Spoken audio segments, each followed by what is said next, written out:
목표가 2만원까지 함께 가실 대한광통신 주주분들 반갑습니다. 여러분들의 계좌를 빨갛게 역전시켜드릴 전세역전입니다. 대한광통신이 오늘 약간 올라간 상태에서 금요일 움직이고 있는데 다음 주 흐름까지도 우리가 살펴본다면 대한광통신이 지금 현재 생각해야 될 건 무엇일까?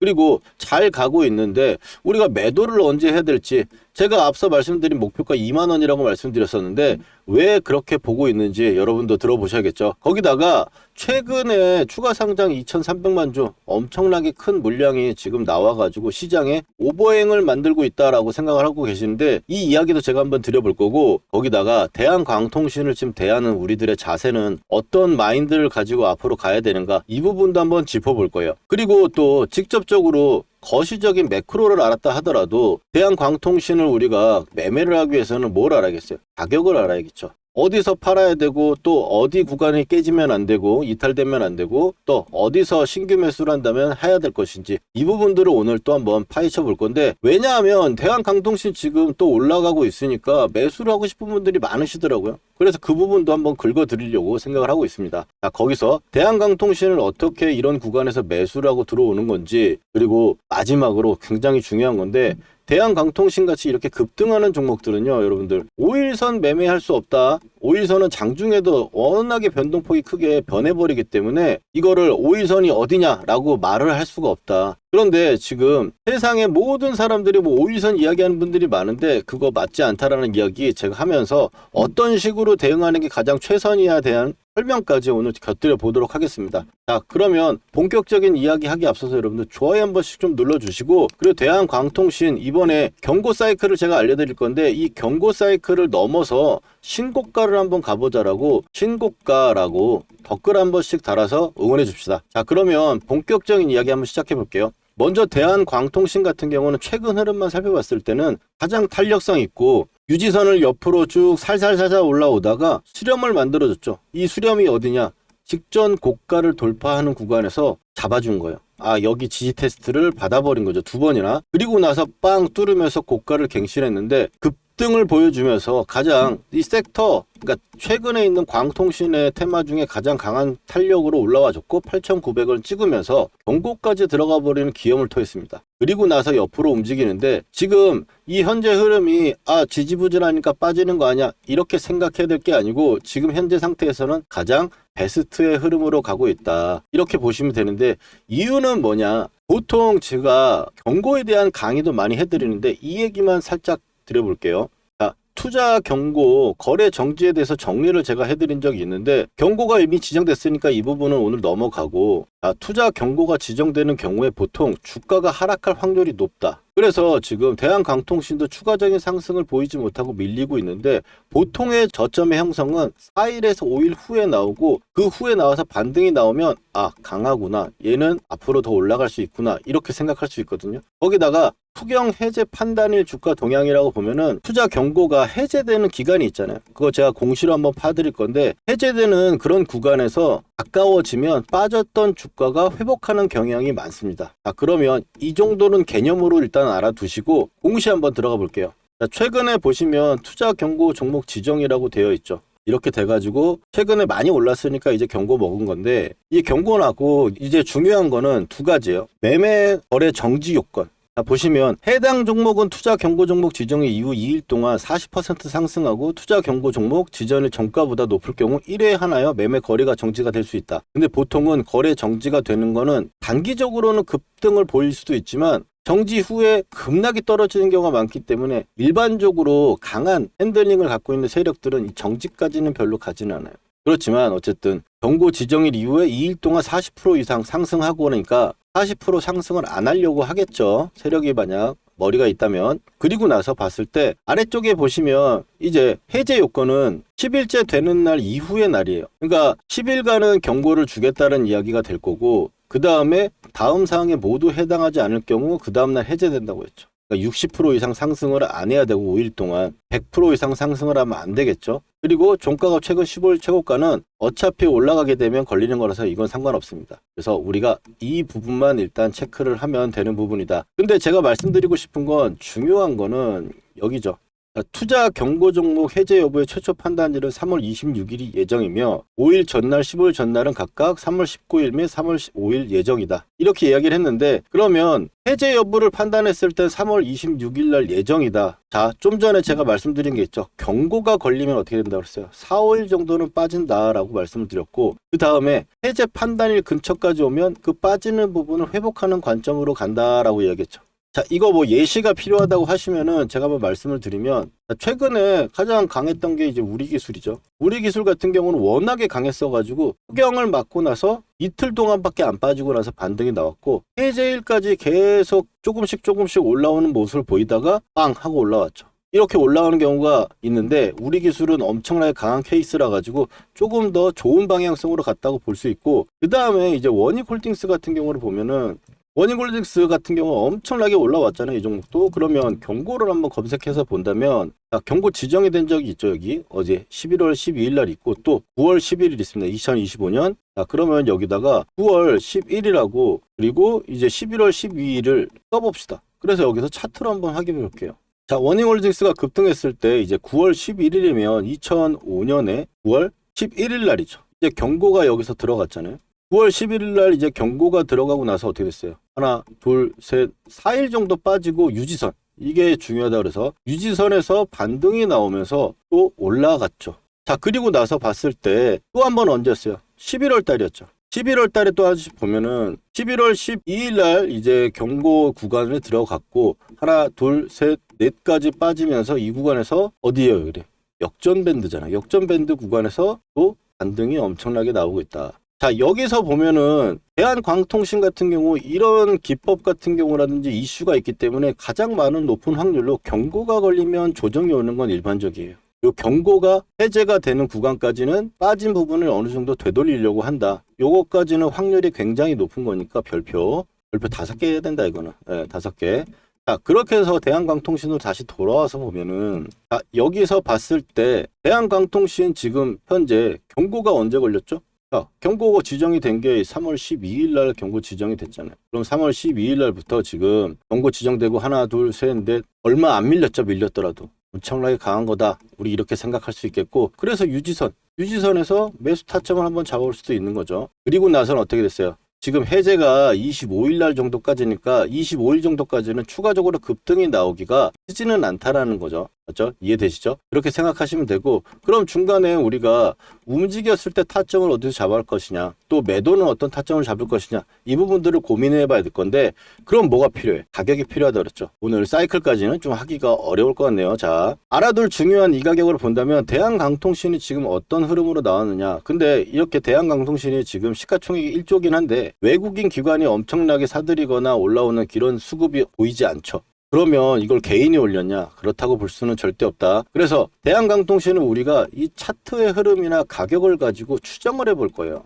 그러면 상승을 했을 때 이 가격과 이 올라왔을 때 이 가격에 수급이 엄청나게 들어왔으니까 이 수급의 평균 단가를 구해보면 이 가격대에 보통 절반 정도 수준을 가지고 나면 일반적으로 맞다. 자, 그러면 계산기를 우리가 꺼내가지고 보면 되겠죠. 어떻게? 고가는 8,900원이고 여기 저가 구간은 이제 3,950원입니다. 그러면 8,900원에서 3,955원을 빼보면 4,900원, 약 5,000원 정도 나오겠죠? 그러면 그냥 2,500원이라고 중간값을 칩시다. 그러면 4,000원이라고 생각하는 구간에서 2,500원 올려보면 이거 좀 한번 사볼 만하다라는 생각을 들 수 있겠죠. 고점에서 절반 치고 왔고 이 구간대에서는 진입을 하면서 좀 볼 수 있는 거다. 대한광통신에 대해서 그렇다고 해서 슈퍼사이클을 얘기 안 하면 안 되는 게 어쨌든 여러분들 이게 보통 일이 아니다. 데이터 센터가 나왔을 때 정말 필요한 게 데이터를 전송을 시켜야 되는데 왜냐하면 엄청나게 속도가 빨라갖고 연산 속도가 빠르니까 데이터가 엄청나게 많이 나온단 말이에요. 근데 지금 기존의 시설이나 이런 부분으로 봤을 때는 병목 형상이 생긴다. 막혀가지고 옮길 수가 없다. 느려가지고. 그래서 이걸로 가는 거다. 그럼 이런 고민도 하실 거예요.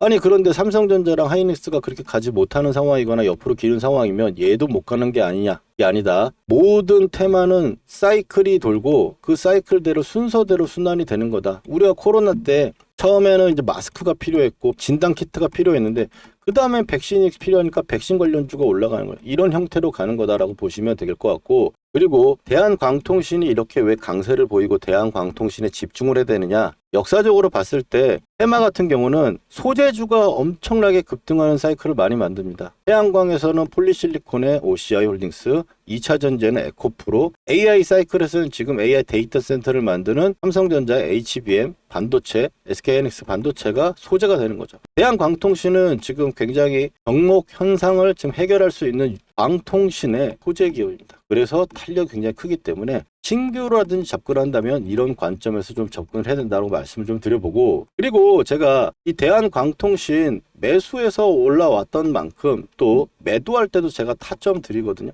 그래서 혹시 매수하거나 매도할 때 타점 필요하신 분들은 아래 전화번호 010-4407-6279로 역전이라고 휴대폰으로 문자 메시지 2글자만 남겨주시면 신청됩니다. 실시간 매수 매도 타점 보내드리고 있습니다. 무료니까 한번 확인해 보시고요. 대한광통신 지금 우리가 봤을 때 목표가를 한번 얘기를 본다면 2만 원을 왜 잡았지 라고 생각할 수 있겠죠. 이게 지금 단기적으로 상승이 나왔을 때 오랜 시간의 박스권을 돌파하는 종목들은 대부분 이 박스권을 한 개 정도 더 올려치는데 얼마 걸리지 않게 올라옵니다. 그래서 1차적인 부분을 직전 고점이라든지 역사적인 고점을 넘겨섰을 때 잡아가는데, 대한광통신 같은 경우는 지금 월봉으로 봤을 때는 굉장히 재미있죠. 엄청나게 상승을 급등하게 보이는 종목도 보이면서 빠질 때는 어마어마하게 빠지는 상황이에요. 근데 지금 2017년도에 고점을 넘어선 상태로 움직이고 있고, 일단 최고점 구간에서 한번 걸려준 거예요.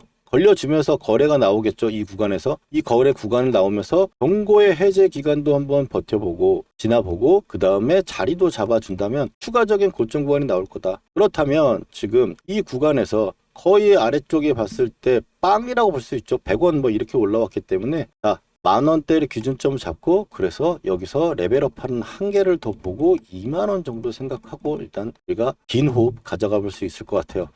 그런데 이런 생각도 하실 수 있을 것 같아요. 저가니까 여기까지 너무 많이 빠졌다 올라오는 거라서 회사가 좀 이상한 거 아니냐 라고 생각하실 수 있는데, 여러분 공부해 보시면 아시잖아요. 맞죠? 대한광통신 국내 광통신의 소재로 거의 독보적인 기업이고 세계에 몇 개 없다. 4-5개밖에 없는 그걸 우리나라에서 유일하게 하고 있는 게 대한광통신이다. 이렇게 정리하면은 AI 데이터 센터와 맥락을 같이 할 수 있겠죠.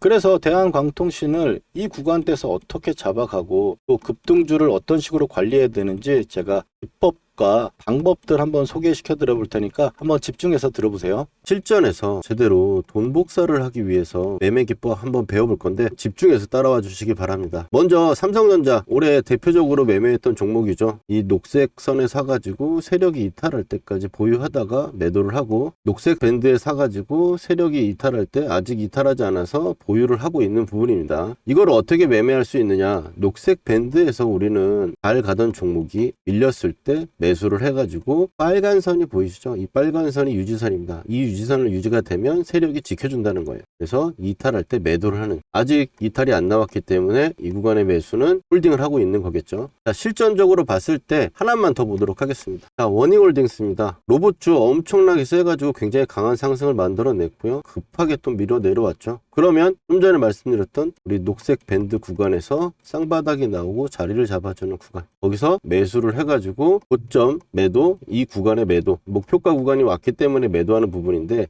목표가 부분은 제가 산출을 하거나 혹은 고점에서 이탈하는 세력이 이탈 신호가 나오면 매도를 합니다. 여기서 종목의 선정이 중요할 건데, 이 종목의 선정에서는 제가 박씨처럼 물어다 드릴 겁니다. 물론 기본적으로 봤을 때는 재료가 좋고 돈이 들어온 종목들, 여기서 끼가 있는 대장주를 선정을 해가지고 녹색 밴드에 왔을 때 우리가 매수를 하는 거예요. 여러분들 여기까지 이해가 잘 되셨는지 한번 테스트 한번 해보도록 할게요. 자, 보시면 현대차 어디서 이제 사가지고 팔아야 될지 보이시나요?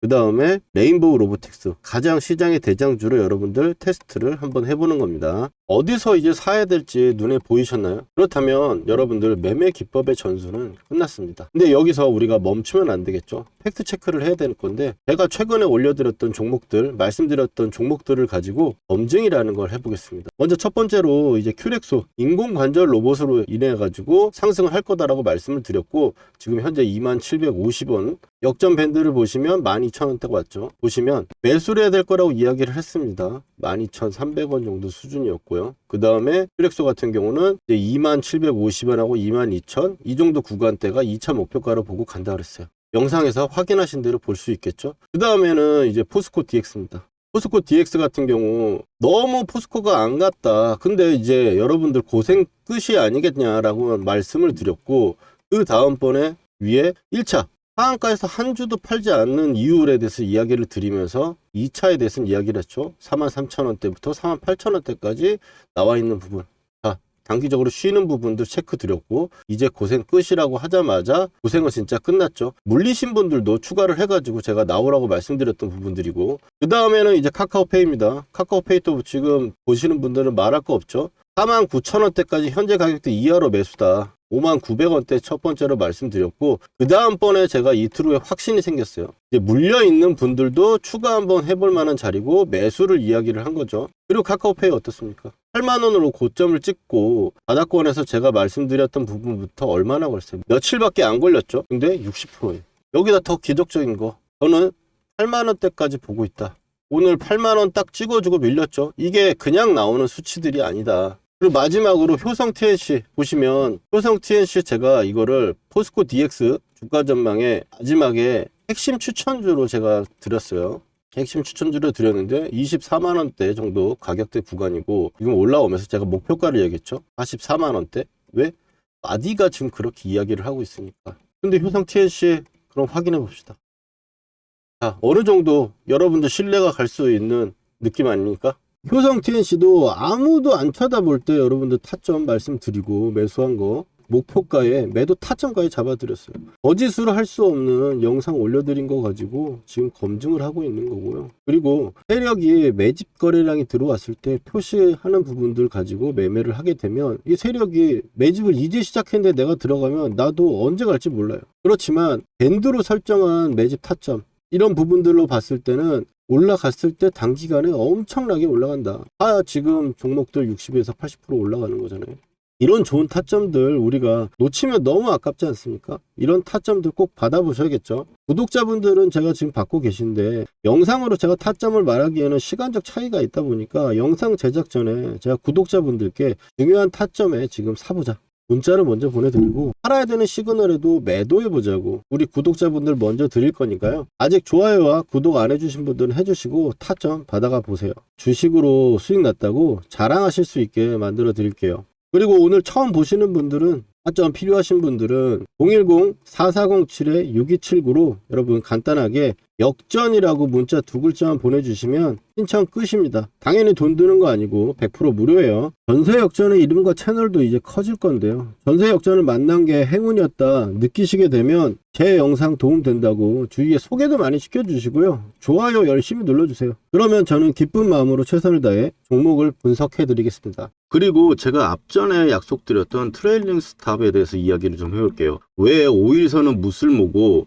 여러분들 전세 역전은 왜 트레일링 스탑을 쓰고 그리고 유지선을 쓰는가에 대해서 한번 여러분들한테 말씀드려 볼 거고, 이 부분들이 여러분 들어보시면 무릎을 탁 치실 겁니다. 자, 트레일링 스탑은 올라갈 때 가격대를 높여가면서 지지를 해야지 추가적인 상승이 가능하다라고 판단되는 자리를 스탑을 걸어두는 거예요. 그렇게 되면 유지선하고 보통 이동평균선이 이렇게 올라오게 되면은 이 이동평균선을 따라가서 가가지고 이 깨질 때 파는 건데, 만약에 이렇게 휴림로봇 같이 올라갔던 종목, 급등하는 종목이 유지선이 이렇게 올라오고 이평선이 이렇게 올라온다면 거기 깰 때까지 어떻게 돼요? 로스가 너무 많이 난다. 수익이 50% 수익 났는데 급하게 올라간 거라서 빠질 때 50%가 다시 빠져버리면은 나는 이거 신기루 같은 수익이 되는 거잖아요. 이걸 막기 위해서, 그리고 5일선이 무쓸모라는 이유가 왜 말씀을 드리냐면, 휴림로봇 같이 지금 상한가를 갔어요. 근데 5일선 대응을 하다가 이렇게 쭉 가다가 급락이 떨어졌네. 이렇게 되면 5일선으로 한번 볼게요. 5일선만 제가 넣어가지고 보면은, 자, 여기서 봤을 때 5일선 가격은 지금 여기에요. 근데 이걸 깨졌을 때 팔 수 있냐라는 거죠. 왜 팔 수 없고 5일선이 왜 안 되냐면, 5일 여러분들 아시죠? 5일 동안 종가를 평균 내가지고 그걸 점으로 이어가지고 선을 낸 건데, 오늘 만약 등락폭이 지금 이렇게 본다면 고가가 23%나 올랐다가 종가가 거의 하한가예요. 그러면 이게 하루에 등락폭이 얼마가 돼요? 60%가 되죠. 그러면 장중에 이게 오늘 종가가 계속 위에 올라갔을 때는 양봉이었을 거고 아래쪽이 떨어지면서 음봉이 돼서 바뀌었을 건데, 이 60%가 가격이 하루에 변할 때 5일선이 얼마나 변동이 생기냐 이거죠. 60%라면 이 마지막 값이 변하는 거니까 60%가 변한단 말이에요. 그러면 산술적으로 계산해서 5로 나눠주면 12%가 장중에 이동평균선이 12%가 이렇게 올라왔다가 빠질 때는 또 이렇게 빠지는 거예요. 그래서 이평선이 변해버린다. 근데 이거를 어떻게 대응을 할 거냐라는 거예요. 그래서 이 구간을 5일선 대응이 그래서 불가능하고 여기다 급락이 떨어졌을 때 기회비용, 이 기회비용이 뭐예요? 더 가기 위해서 시간을 들이거나 조금 조정을 오는 걸 내가 참아보는 게 기회비용인데 그게 워낙에 크다. 그래서 단기적으로 봤을 때 가격을 정해놓고 본다면 여기서 추가적으로 오늘 올라왔을 때 이 가격이 깨지면 밀릴 수 있어라는 가격을 정하는 거죠. 그래서 제가 트레일링 스탑 가격을 말씀을 드리는 거고 그리고 나서 그러면 몇 일 이평선을 보는 게 좋냐? 최소한 10일 이상을 봐야 된다. 추세를 보려면은. 그리고 트레일링 스탑을 여러분들 설정해 둘 수 있어요. 이렇게 보시면은 키움증권 0624 화면에 보시면 이게 트레일링 스탑이라고 있습니다. 이거 가지고 여러분 설명서 보시고 설정하시면 되거든요. 그러면 일하시는 것도 편하겠죠. 그래서 유지선을 계속 가져가는 식으로 본다면은 이거를 끝까지 가져갈 수 있는 추세로 먹는 건 알겠어. 그러면 위에서 이렇게 흔들거리면서 너무 급하게 떨어질 때 내가 수익을 챙길 수 있는 가격이 무언가, 이 부분을 제가 영상으로 여러분한테 말씀드리잖아요. 그래서 이 수익을 챙길 수 있는 방법을, 대응을 어떻게 할 것이냐 이제 결과적으로 고민이 되는 거니까 여기서 흔들림은 버티면서도 안전 마진을 확보한다. 그래서 위에 이 가격은 횡보이기 때문에 설정할 수 있다. 근데 추세를 내가 끝까지 먹고 싶다. 그러면 그 물량 정도는 유지선을 대응을 한다. 요렇게 보시면 될 것 같아요. 이해되시나요? 그래서 제가 영상을 통해서 이제 구독하시는 분들은 영상을 통해 가지고 이런 휘림 로봇이든 뭐 최근에 원전주들 올라가니까 급등주들 트레일링 스탑 가격들 알려드리고 그리고 나서 타점이라는 이런 부분도 문자로 제가 보내드리고 있잖아요. 일단 여러분들이 이게 얼마나 중요한지 알고 계셔야 우리가 대응할 수 있다. 여기서 비중 조절을 하는 거예요. 나는 좀 안전하게 하고 싶다 그러면은 트레일링 스탑 가격의 비중을 좀 높여가지고 대응을 하고, 나는 그래도 이거 좀 일부 정도만 챙겨놓고 아래쪽에 유지선 가지고 계속 끝까지 가보겠다. 이 비율을 조절하시면서 자기 성향에 맞게, 내가 공격적이다 그러면은 유지선의 비중을 좀 많이 관리를 하는 거고, 내가 좀 수비적이고 안정형으로 툭 한다 그러면 트레일링 스탑 가격을 가지고 보시면 된다. 여기까지 잘 이해되셨죠? 그러면 다음번 또 영상에서 뵙겠습니다.